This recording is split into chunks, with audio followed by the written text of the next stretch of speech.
Hello friends, क्या आप घर बैठे रेगुलर इनकम चाहते हैं, यानी आपको काम भी ना करना पड़े और इनकम भी आपको मिलती रहे। तो ऐसी इनकम को हम क्या कहते हैं? Passive income. अगर आप बिजनेस करते हैं या जॉब करते हैं तो जितना देर आप काम करेंगे उतनी देर का आपको पैसा मिलेगा। लेकिन जो पैसिव इनकम है वो क्या होती है? बिना काम किए आपको सोते सोते पैसा मिलता रहता है। तो ऐसे ही 4 आपको पैसिव इनकम के सोर्स के बारे में आज मैं बताऊंगा जो आप कर सकते हैं और बैठे बैठे पैसा कमा सकते हैं। आप देख रहे हैं फिनलॉवर्ड। आगे बढ़ने से पहले आप जो है चैनल को जरूर से जरूर सब्सक्राइब कर लें। तो आज मैं बात कर रहा हूं डिविडेंड्स इनकम की। जी हाँ, डिविडेंड्स आप जानते होंगे कि अगर कोई कंपनी मुनाफा कमाती है तो 2 ऑप्शन होते हैं, या तो कंपनी उस मुनाफे को फर्दर डेवलपमेंट के लिए कंपनी के यूज करे या फिर अपने इन्वेस्टर्स को वापस कर दे। तो बहुत सारी कंपनियां क्या करती हैं कि उस डिविडेंड को इन्वेस्टर्स को बांट देती हैं, बड़ा हिस्सा प्रॉफिट का बांट देती हैं। तो ऐसे ही कुछ स्टॉक्स हैं जो कि 5 से लेकर 7 या 8% तक का डिविडेंड देते हैं, जिसमें कि IOCL का स्टॉक है, कोल इंडिया का है, चेन्नई पेट्रोलियम का है,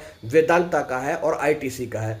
ONGC भी देता है लेकिन थोड़ा कम देता है, और पावर ग्रिड भी देता है 3% के आसपास। तो ये जो स्टॉक्स हैं अगर आप इसमें इन्वेस्ट करते हैं तो आपको लॉन्ग टर्म तक जो है आपको डिविडेंड इनकम मिलेगा 3 से लेकर 7-8% तक का। दूसरा जो ऑप्शन है वो है आपके पास रीट्स, यानी रियल इस्टेट इन्वेस्टमेंट ट्रस्ट। ये ऐसे ट्रस्ट होते हैं जो कि आपसे पैसा कलेक्ट करके रियल इस्टेट में जो है इन्वेस्ट करते हैं। तो इनकी भी अगर इनकम होती है तो इनकम के इस हिस्से को ये भी डिविडेंड के तौर पर अपने इन्वेस्टर्स को दे देते हैं। तो इसका जो रिटर्न है वो 5 से 8% तक के बीच का होता है। और जो प्रमुख जो आपके रीट्स हैं उसमें जो है वो ब्रूकफील्ड है, माइंड स्पेस है और एम्बेसी है। तो ये अच्छे से जो है रीट है, आप इसमें कंसीडर कर सकते हैं अपने फाइनेंशियल कंसल्टेंट से बात करने के लिए, इन्वेस्ट करने के लिए। और तीसरा जो ऑप्शन है वो आता है इनवीट्स का।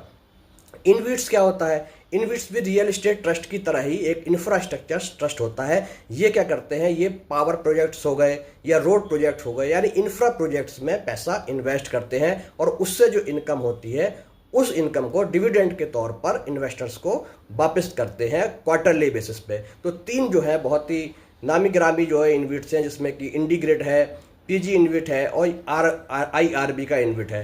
ये इनविट जो क्या करते हैं आपको कम से कम जो है 8 से 10 या 11-12% तक का भी डिविडेंड दे सकते हैं। तो ये बहुत ही अच्छा आपको एक ऑप्शन है रेगुलर इनकम का। इसमें भी आपको क्वार्टरली बेसिस पर इनकम मिलती रहेगी। और चौथा होता है म्यूचुअल फंड, जो डिविडेंड पेइंग म्यूचुअल फंड होते हैं। डिविडेंड म्यूचुअल जो फंड है उसमें भी अगर आप इन्वेस्ट करेंगे तो आपको रेगुलर जो है इनकम मिलेगी, लेकिन म्यूचुअल फंड में थोड़ा रिटर्न कम रहता है। तो आपके लिए ये ऑप्शन कैसे लगे, वीडियो को जरूर लाइक करिएगा और कमेंट्स में बताइएगा कि अगर आपकी कोई क्वेरी हो या वीडियो को अगले हम किस तरह से